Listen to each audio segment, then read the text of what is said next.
Eu imagino que tu já deva ter ouvido falar na tua vida que obra dá problema. E sim, isso é uma verdade por diversos fatores que eu vou destrinchar aqui contigo durante esse vídeo. Mas o que eu queria te falar já de cara é que uma obra bem planejada vai dar problema, vai dar alguma coisinha errada. Agora, uma obra que não tiver planejamento, nem se fala, vai dar muito problema. Então eu quero te convidar a ficar aqui comigo nesse vídeo para eu te explicar como que a gente faz o planejamento de uma obra para que tu consiga destrinchar a tua obra da melhor forma possível, com o menor número de intercorrências que a gente conseguir. Bom, então, a primeira coisa que tu precisa entender sobre uma obra é que ela vai ser dividida em duas grandes etapas. A gente vai ter coisas que vão acontecer no meio dessas grandes etapas, mas elas vão se dividir basicamente em duas, que vai ser a fase suja e a fase limpa. Essas fases também podem ser chamadas, por exemplo, de etapa fase cinza ou fase de acabamentos, né? Ou também a gente pode chamar isso de fase civil e fase de interiores. Independente do nome que a gente vai chamar, a ideia é que tu consiga entender que a gente vai ter essas duas grandes etapas com etapas ali no meio. E por que que a gente faz essa grande divisão? Para que a gente consiga organizar as coisas de uma forma que os acabamentos não sejam danificados durante essa fase de obra mais suja, tá? Basicamente é isso. E porque também o caráter de prestação de serviço entre essa obra mais suja e essa parte mais limpa são diferentes. Então, da mesma forma que uma obra é dividida nessas duas grandes etapas, é muito interessante que a gente faça o planejamento da obra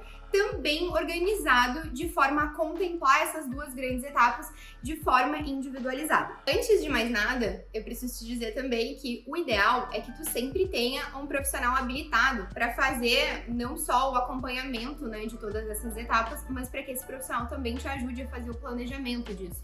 Por quê? Porque eu vou te passar aqui, obviamente, uma visão generalista, né, da coisa, mas é muito importante a gente fazer a análise de acordo com o teu projeto específico. Então, falando de projeto especificamente, a primeira coisa que temos a falar é, para a gente fazer um bom planejamento de obra, é ideal sim que a gente tenha um projeto muito bem construído, não só esteticamente, mas também tecnicamente, né? Que aquele projeto esteja bem resolvido na parte técnica. Isso vai facilitar demais a gente fazer um bom planejamento da obra. Por quê? Porque no momento que a gente tem um bom projeto tecnicamente desenvolvido, a gente também consegue entender de forma adequada quais que são as etapas que vão acontecer e como que uma etapa vai se entrelaçar com a outra. Que, por sinal, é uma das partes mais chatinhas de a gente gerenciar durante a execução de obra. Por quê? Porque seria muito lindo, né, se a gente pudesse ter os profissionais, um executa uma coisa, depois vem o outro e executa a sua parte e o primeiro não volta mais. Só que quando a gente está falando de obra, de reforma, de construção civil, a gente está falando de processos que se entrelaçam. E é aí, justamente, que tá a maior dificuldade de a gente fazer essas coisas acontecerem de uma forma fluida. Por quê? Porque é muito fácil que ocorram erros de comunicação, que ocorra falha no entendimento entre esses profissionais. Então, ter um projeto onde a gente consiga entender a correta interação entre essas etapas de obra é essencial para que a gente consiga ter um bom planejamento e, por consequência, um bom desenvolvimento disso quando a gente for fazer a execução. Bom, então vamos lá, vamos considerar que tu tem um bom projeto e que a partir disso tu vai começar a fazer o planejamento dessa obra. Então vamos começar a destrinchar a primeira coisa que a gente vai precisar. E essa primeira coisa que a gente vai precisar é fazer uma lista de tudo que vai acontecer nessa obra. Aproveita, inclusive, já deixa o teu like, ativa o sininho e aquelas coisas todas. Tu vai ter que ter uma lista de tudo que tu vai precisar. Então, por exemplo, assim, eu quero, no meu projeto, eu tenho contemplado que eu preciso mudar pontos elétricos, tá? Então eu preciso trocar uma tomada daqui pra cá. O que a gente precisa se for uma parede de alvenaria, tá? Se for uma parede de alvenaria, o que a gente precisa pra tirar a tomada daqui e passar pra esse local? A gente vai precisar abrir essa parede, tá? Então a gente vai precisar de um profissional que vai fazer isso, que pode ser pedreiro, empreiteiro, ou vai poder ser também um eletricista que vai fazer. Então ele vai abrir essa parede, ele vai passar um conduíte, ele vai instalar a nova caixinha ali que vai ficar embutida na parede. Depois a gente vai ter o serviço de fechar isso de novo, também a gente vai ter o serviço de passar a fiação, né? Enfim. Então, consegue entender que a gente tem uma série de coisas que se entrelaçam para que a gente consiga fazer um serviço que aparentemente é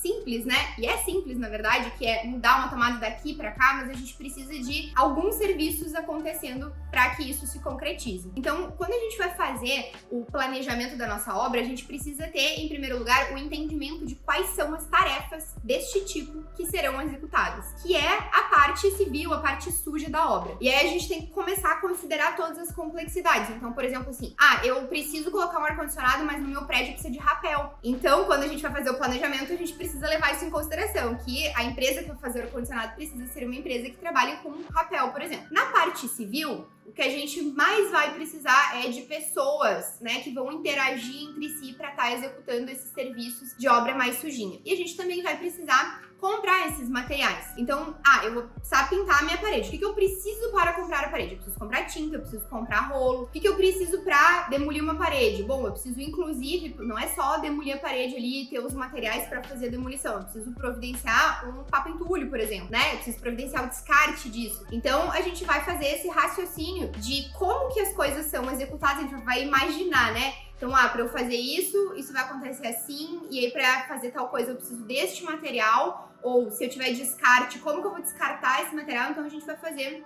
o caminho, né, de pensamento de como que essas coisas vão acontecer, e a gente vai anotando isso. Então, da parte civil, o que eu te indico? Estou fazendo uma obra pela primeira vez, né, não entendo muito bem como que funciona toda essa logística. Gente, o ideal é sim ter um profissional que vai acompanhar vocês nisso, e a minha maior indicação sempre é: contrate o serviço de empreiteira, de obra civil, já com o material incluso. Por quê? Porque são muitos pormenores, é muito fácil uma pessoa que nunca organizou uma obra se perder no meio disso. Bom, falei aqui um pouco dessa parte de obra civil. Agora nós vamos falar da parte de acabamentos. O que a gente precisa na parte de acabamento? A gente precisa de móveis, a gente precisa de marcenaria. Então eu vou colocar ali móveis fixos, marcenaria. Eu preciso de móveis soltos também, sofá, poltrona, cadeira.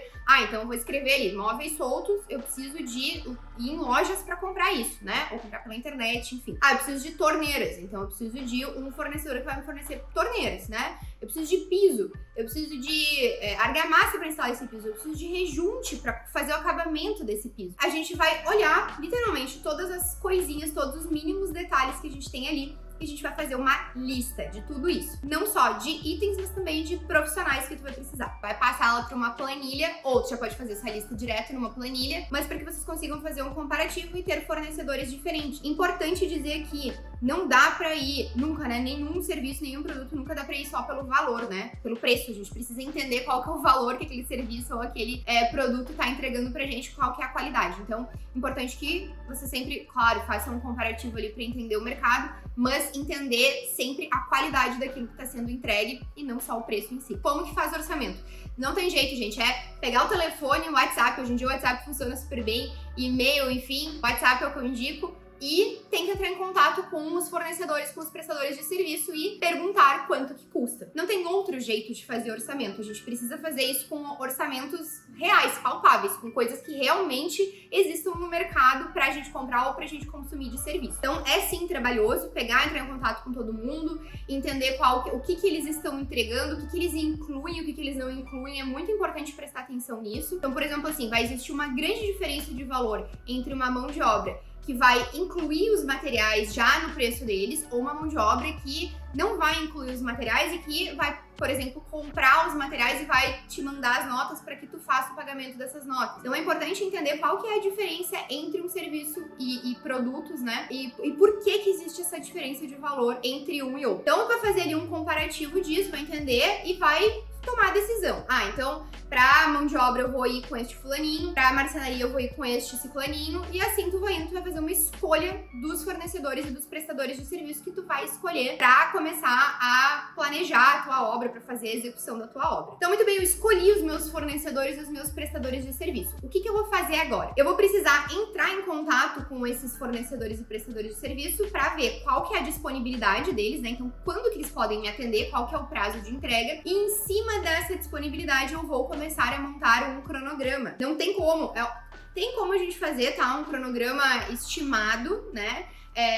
De como que vai funcionar o fluxo da nossa obra, Mas pra gente fazer um cronograma certeiro realmente é entrando em contato com os prestadores de serviço e perguntando quando eles podem nos atender. Por exemplo, uma marcenaria costuma variar muito o prazo de entrega entre uma e outra. Algumas marcenarias vão nos entregar 30 dias, mas vai ter marcenarias também que vão nos entregar só em 90 dias, em 120 dias, que eles estão com um prazo de entrega muito extenso.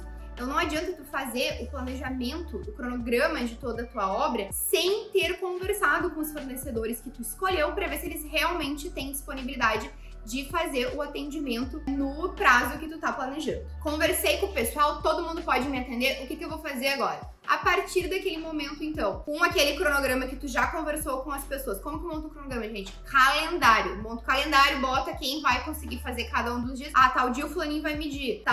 De tal dia até tal dia o fulaninho vai estar produzindo, ele não vai estar montando dentro da obra. Tal dia ele vai entrar e vai começar a montagem dele. Ah, a marcenaria começou a montar, tal dia vai precisar entrar um eletricista ali para passar a fiação por dentro do mobiliário, para deixar as esperas para as fitas de LED, essas coisinhas assim. Então, como que vai fazer isso? É pegar um calendário e realmente ir colocando as datas ali que foram combinadas. Extremamente importante quando a gente faz o planejamento, que tem a ver com essa questão dos prazos, né? De quando que as pessoas podem nos atender. É providenciar as compras das coisas que tem principalmente um prazo de entrega mais longo para que elas estejam disponíveis no momento de a gente fazer a instalação, de a gente colocar isso na nossa obra, né? Não adianta tu começar a executar a tua obra e deixar para comprar esses produtos que podem ter um prazo de entrega super extenso lá quando tá na finalização. Por quê? Porque daí talvez tu não consiga te mudar, porque simplesmente tu não consegue fazer a instalação desses itens porque eles ainda não chegaram, porque a fábrica ainda não conseguiu entregar, porque o pedido tem um prazo muito extenso.